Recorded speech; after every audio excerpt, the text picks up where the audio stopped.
This is where two things come to mind. One is, there's always saying you can do anything you want, but you can't do everything, which is kind of the modern version of, at least not at the same time. It's the modern version of the old Marcus Aurelius quote, where he's like, "A man who chases two rabbits catches none." Right? Hmm. You have to like focus and do something, but then you can, and there's so many of these cliched expressions like you can do more in 5 years than you think, but less than in 1 year, less in 1 year than you think, right?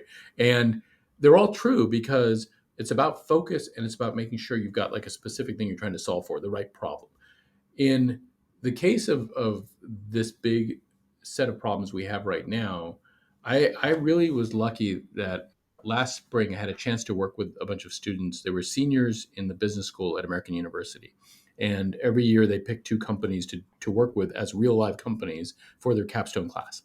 And so Garden for Wildlife was one of them because I know some of the folks over at American University and they were able to get me into the system and just got some amazing ideas and in fact, some of which we're now implementing from these students.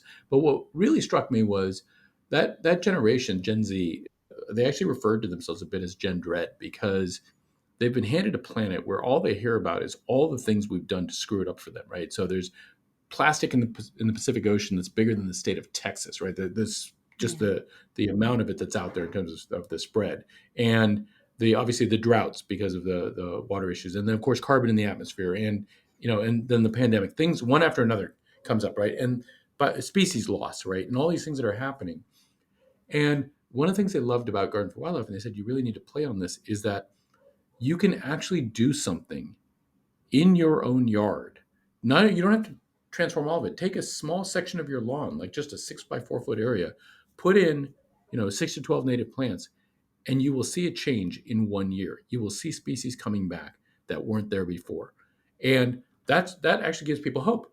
Hmm. Plus, you're now exposed to a little more nature. I mean, my backyard now is, I kid you not, I have the Merlin Bird app from the Cornell Lab, which is, I'm pleased to say is one of these organizations we've partnered with.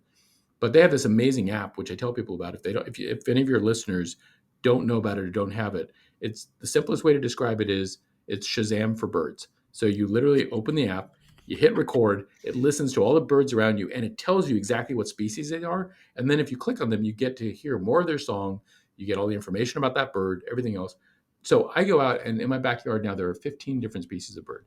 When I started this 4.5 years ago, there were three, right? Just the sheer number of beautiful songbirds that have shown up in my backyard, turtles that have shown up now that I've put a pond in, that walked out of the forest and across my lawn and jumped into the pond, and like, I'm living here now, right? We get all kinds of amazing things. It didn't take much work. Hmm. It's that easy.